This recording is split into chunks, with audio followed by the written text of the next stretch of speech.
We're here live at the World Economic Forum Summer Davos in Dalian, an eastern seaboard city here in China. And this conclave has attracted about 1,500 of what the World Economic Forum calls their new champions. These are global thought leaders, policymakers, CEOs, and the like, think tankers as well. A lot of people gathered here to talk about the World Economic Forum's mission, which is, to paraphrase it, basically how to make the world a better place. We've talked to many people already so far, but here's an interesting one. Joining me now here in Dalian is the Vice Finance Minister of Mongolia. His name is Gunyag Chulun Hutak. Do I have that right? I have that right. Ganhuyak. Ganhuyak. Yeah. Okay, Gun here we go. Gun. All right, Gun. Good to see you again. We spoke to you in Jakarta, I think, a couple of months ago. Yes, we did. So, you know, when people think about Mongolia, right now, these days, they think about a big resource story, about coal, about uranium, etc. But you've been telling us for, I don't know, months now, look, we need to think beyond that, and that's what you mean by a wolf economy. Explain. Well, people will associate the growth of Mongolia with only mining, and it's kind of a misconception there, because most of the economy is still agriculture and services, and the mining influence is growing. We are discovering more and more resources of, as you said, coal, gold, silver, uranium, oil, and start exporting it. But we don't want to become too heavily dependent on commodities and the price volatility that you see in them. And so we are aware of the natural resource curse and the Dutch disease. And the beauty of coming late is that we can learn from the mistakes that were made by the guys who went before us, and try to diversify as much as possible. Okay, and diversify in what ways? I mean, we've talked about this before. Tourism, nature, it is a beautiful country. Well, the Prime Minister, Batbol, emphasizes education. And education is the long-term solution to really all the natural resource curse and all the problems associated with becoming too dependent on commodities. Okay, all right, interesting stuff. And you ran across us just what was it, yesterday evening?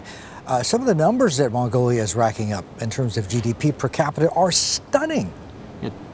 The GDP per capita will hit close to $5,000 by the end of 2012 if we continue on this pace. And of course, this pace is dependent on the growth in China, which is dependent on the growth in stability of the economies in Europe and the United States. So we will have to just keep our fingers crossed. Right now, the GDP per capita is approaching 3,000. The nominal GDP growth in the first 7 months of this year was 29.1%, resulting in a real growth of 14.3%. And IMF is forecasting growth of 20+% in the coming 5-10 years, you know, if things stay relatively stable. That's going to mean that Mongolia is going to become, in short order, a lower middle income country. Lower middle income country already, and become a middle income country, and hopefully within a decade move on to a higher income country. Okay, hopefully within a decade. What is the game plan to get to that next level, though? Because we've talked about this already, this whole, what the World Bank calls a middle income trap. Your wolf economy development ideas, how do you get to that next stage, from lower middle to middle and then to a higher stage? As I said, emphasis is on the education. So it's a long-term solution to not getting trapped. So on the other hand, services, or? On the other hand, we will need to focus on the investments right now. So despite what the economists warn us of overheating, of focusing on the inflation, the government wants to push the economic growth by expanding our investments in the infrastructure, rail links, air links, capacity to handle much larger exports. So we are hoping to increase our exports of coal fourfold in the coming few years. And how open is Mongolia to foreign investment to help you build out this infrastructure?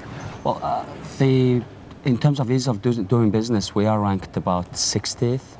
So out of 120 countries, I believe, we were now upgraded in terms of competitiveness by the World Economic Forum from 99 to 96. And last year, this figure was 119. So we are making quite big strides in terms of improving access, improving understanding, of Mongolia, because most of the people don't really know where Mongolia is, not to speak of thinking of doing business there. Yeah. So I hope this kind of interviews and... well, it's educational. I'm learning so much just talking to you. We also talked about offline yesterday evening, the importance, you seeing the importance of risk analysis, not just focusing on opportunities for Mongolia's growth, but also trying to figure out where the risk is and how to manage it. Yeah. And this is part of my mission here with the World Economic Forum to, as a young global leader, to really bring the knowledge, the massive knowledge that is here, and to bring it to Mongolia so that our policymakers and people understand the importance of, managing our risks better. And, when there is a financial storm, we should see it from far away and then prepare our systems, our people, our minds, our society to the storm. And then, creation of the stabilization fund last year, and creation of different sovereign funds, stacking up cash in good times so that we can use them in the hard times as part of the policy. Okay, fantastic. Listen, Gun, a pleasure talking to you. Thanks for dropping by.